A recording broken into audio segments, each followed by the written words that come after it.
Друзья, всем привет! Меня зовут Виктория, если кто не знает, добро пожаловать на мой канал. И сегодня мы с вами сразу несколько вещей сделаем. Мы сначала сделаем обзор вот этого аромата. Это Red Temptation от Zara. Потом я вам расскажу про мой единственный аромат от Ксержов и про Aromabox. Я расскажу про ароматы, которые мне нравятся, но у меня есть небольшие претензии, да, к Ксержову. Хотя сразу скажу, что Ксержов тут на самом деле ни при чем. Но так как и я тоже ни при чем, претензии у меня есть. Так, все, друзья, давайте попробуем. На самом деле я его потестила, этот аромат, только вот так вот из флакона. Я не нашла там блотеры, такое бывает частенько в испанских магазинах, даже в парфюмерных. Блотеры не всегда можно найти. Где-то их прячут, а иногда правда нет, надо подойти и сказать: вот, хочу тот аромат потестить. И тебе специально обученная тетенька откуда-то из-под полы достанет блотер один и пшикнет. А если ты хочешь еще, то надо опять к ней обращаться. В общем, вот такая история. Так, Red Temptation – это аромат, который знаменит тем, что он очень похож на Baccarat Rouge 540. И мне было интересно... Ого! Но я этого не ожидала. Здесь такая штучка намазывать. Ну, ладно, что? Что, это же не... И она, кстати, я думала, что это масло. Нет, это не масло. Ну, ладно. Я не знала, что они, когда вот такие маленькие, здесь 10 миллилитров, что они без пульверизатора. Ну, хорошо. Ну, вот так вот, знаете, по шлейфу. Блин. Тут спирт в начале, прям чувствуется спирт. Даже вот когда... Ну все, привет, Зара, слава богу, что стоило это всего 4 евро. Ой, ну ладненько, все понятно. В общем, ну что сказать, ну по аромату похоже. Вот сейчас, когда спирт выветрился, ну похоже. Ну нет, ну знаете ли, я хорошо знакома с Baccarat Rouge 540. Ну, чем-то напоминает. Ну, сейчас даже больше, когда спирт совсем ушел. Ну, нет вот этого леденцового сахарного старта, естественно, нет. Нет, друзья, это не замена Baccarat Rouge 540. Это такой не самый лучший ее аналог. Все, забыли. Давайте расскажу вам про вот этот аромат More Than Words. Когда мне его подарил муж на день рождения, вы знаете, этот аромат был необычный. Да, вот на тот момент он был прям необычный. Я с ним познакомилась в бутике Риволи в Петербурге. Это бутик нишевой парфюмерии. И там была презентация линейки Ксерджова, и он сам туда приезжал. Я тогда не так увлекалась парфюмерией, наверное, сейчас бы я прям вообще пищала от восторга. Ну, тогда думаю, ну, Ксерджов и Ксерджов, хорошо, посмотрим. Но я познакомилась вот с этим ароматом, я в него просто влюбилась. Он такой яркий, здесь есть роза, и я даже не буду его брызгать, не буду переводить продукт, я его отлично знаю. Здесь есть роза, здесь есть специевость, здесь есть древесность, и здесь есть мускус. Здесь есть заявленные фруктовые ноты, но они так где-то чуть-чуть фоном. И что мне в этом аромате вот сейчас конкретно не нравится, в какой-то момент я им не очень часто пользовалась, потому что он супер громкий, супер шлейфовый. Вот надо капельку, и ты просто шлейфишь, я не знаю, на все помещение. И не везде его можно надеть, поэтому я его очень редко носила. И где-то года через 2, наверное, вдруг в какой-то момент я его стала чувствовать от очень многих людей. Я думаю, это что за акция, там, где разливают Ксержов, и если так массово вдруг, да, все стали им пользоваться, он должен быть как-то очень недорого стоить, что ли. Ну как это? Оказалось, что появилось много всяких в масс-маркете, в люксе, каких-то вот таких вот ароматов похожих. Там дерево, цветы, роза, какой-то вот мускус такой узнаваемый. Мне это не понравилось. Я не люблю, когда мой аромат, он вот в тренде. Мне это, к сожалению, не нравится. Вот я даже сейчас как-то к Бакари Руж стала тяготеть, потому что она постепенно уходит. Ну нет. Да, спирт выветрился, ну за что я люблю Бакару, это за вот этот сахарный старт и потом еловую базу. Там еловая смола заявлена. Так, друзья, давайте перейдем к обзору. Топ-8 ароматов Ксерджов, аромабокс от Рандеву. И если что, мой промокод, он там в инфобоксе, как всегда. Давайте, первый аромат Букет Идеаль. На самом деле, знаете что? Что я хочу сказать? Когда я первый раз потестила эти ароматы, я бы, наверное, записала не очень хорошее видео, потому что какие-то ароматы мне похожи на что-то, у каких-то есть аналоги намного дешевле, как вот у моего любимого, да, но это опять же не вина Ксерджов, что его копируют, что он задает тренды.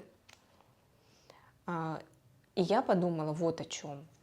Для нас, для парфлюбителей, для людей с большой коллекцией, нас надо удивлять. Мы ждем от аромата, что он прям там нам, не знаю, клубнику с каким-нибудь латексом, а там еще как-то он пудру так добавит неожиданно и сандал рассольный. И это все вместе будет звучать прям огонь. И ты такой, ну надо же, вот как удивительно, у меня такого нет. И не надо. Вот чего мы ждем. Но когда люди не так увлечены, они просто хотят классный, качественный аромат, который будет приятен, чтобы получать комплименты, или чтобы самому наслаждаться, или все вместе, то Ксерджов на самом деле, вот его линейка Косомарати, например, в общем, это Ксерджов на самом деле классный бренд, вот именно для таких целей. Так, Букет Идеаль. На самом деле, когда из названия это слышала, мне казалось, что тут должны быть цветы, цветы, цветы, цветы, цветы, цветы, цветы. А на самом деле здесь больше такой аромат. Он, что-то в нем есть алкогольное, он специевый, он древесный, он очень-очень похож на его аналог Рагба от Латафа, если я не путаю там, что зачем идет. Ну, это арабский бренд, наверное, его многие знают. И правда, у меня был от Левант этой Рагбы, ну, один в один. Вот какая-то вот сверху это вишневая, такая немножко алкогольная нота, дерево, такой однозначно восточный аромат. Ну, мне на самом деле он нравится. Он теплый, он уютный, он, ну вот, допустим, да, в какую-то в ту сторону, как Ангел Ше от Киллиан, но Киллиан намного громче. А этот, его даже можно в офис носить. Ну вот лично на мне он не заполняет всю комнату, он такой довольно интеллигентный аромат. Так, давайте дальше. Дама Бьянка. Удивительно, но я почему-то сразу же здесь чувствую ландыш, хотя он только в базовых нотах. Тут в верхних нотах лайм, кумкват, но, слава богу, лайм не кислый. На самом деле очень приятный аромат утра. У меня ассоциация с утром. Да, такой вот ты выходишь из душа, и вот этот аромат свежести, да, ощущение будет целый день. То есть есть такие, знаете, ароматы свежести, как Байре де Бланш, но там как будто белье выстиранное. это немного может странновато. А тут именно что-то косметическое, как будто бы что-то, возможно, и пудровое, потому что здесь есть ирис. Ну, очень приятно. И у меня ассоциация с белоцветочным ароматом, хотя здесь все-таки нет такой явной направленности, да, потому что здесь все-таки и ирис есть, и фиалка, и сирень. Вот, ну, весна, свежесть, утро, начало, вот такие ассоциации с ароматом. Следующий аромат, с которым я знакома, это Эрба Пура. Это аромат очень похожий на кирки от Тициана Теренци. Мне нравится этот фруктовый взрыв. И здесь, что классно, здесь не такой мускус, он не такой убийственный, как в кирке, хотя прошлым летом в невыносимую жару я полюбила кирки. Мне не хватало этого взрыва почему-то. Мускус не так звучал, это удивительно, а больше было ощущение фруктов, освежающих, ярких, сочных, ароматных фруктов. И эрба пура для меня то же самое, только его я могу носить и не в такую жару, а в любое время года. Очень радостный аромат, очень радостный. Мне нравится. Следующий аромат, о котором я хочу поговорить, это Форе d'Olivo. Это оливковый цветок. Очень приятный аромат, особенно для тех, кто любит мыло. Ну, такие ароматы, похожие на мыло. Вот это оно, это оливковое мыло, но ароматизированное цитрусом. Как будто бы цитрусовый сок, прямо такой натуральный. Тут очень сложно вычленить какие-то ноты, например, жасмин, который здесь есть. Особо не чувствуется, правда, ощущение оливкового мыла. Если вы когда-то такое держали в руках, пробовали, мыли руки, то вы сразу бы узнали этот аромат.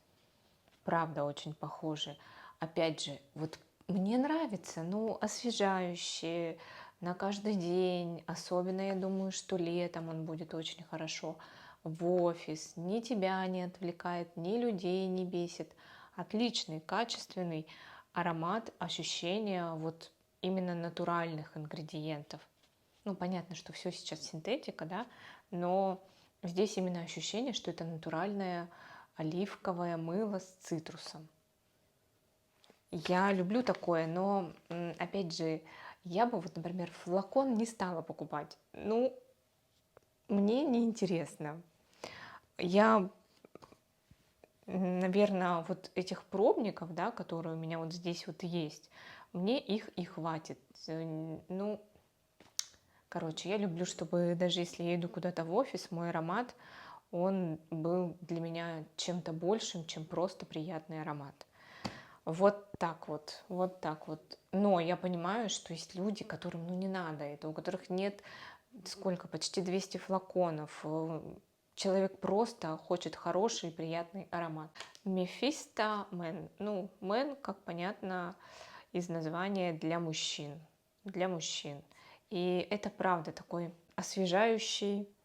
Ну, кстати, мне нравится. Есть такие вот мужицкие ароматы, которые я терпеть не могу. Вот похожий на Dior Sauvage. Есть еще у Шанель какой-то такой похожий. Но они хотя бы такие более качественные. А есть какие-то, вот я даже не знаю, мне кажется, они из какого-то масс-маркета или из какого-то очень распространенного люкса.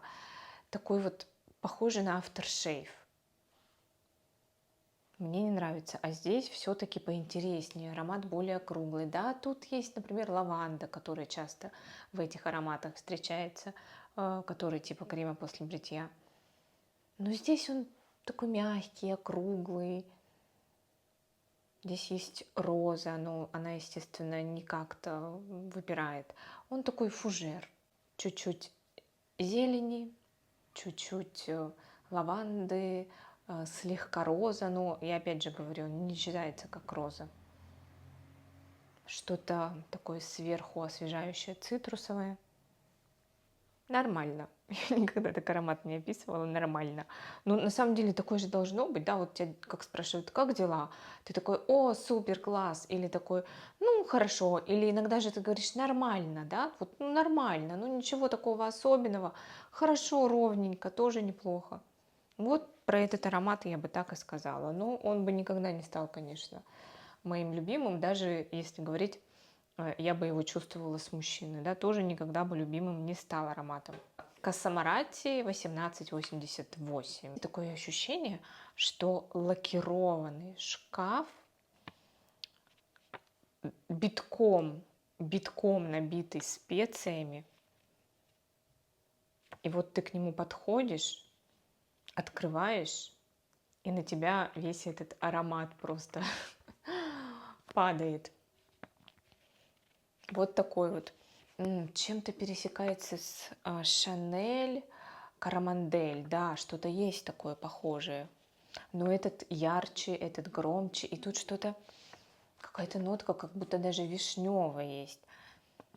Кто-то даже тут табак находит, но ну, ну только если это такой табак для, как он называется такой, кальян, вот, для кальяна, такой вишневый.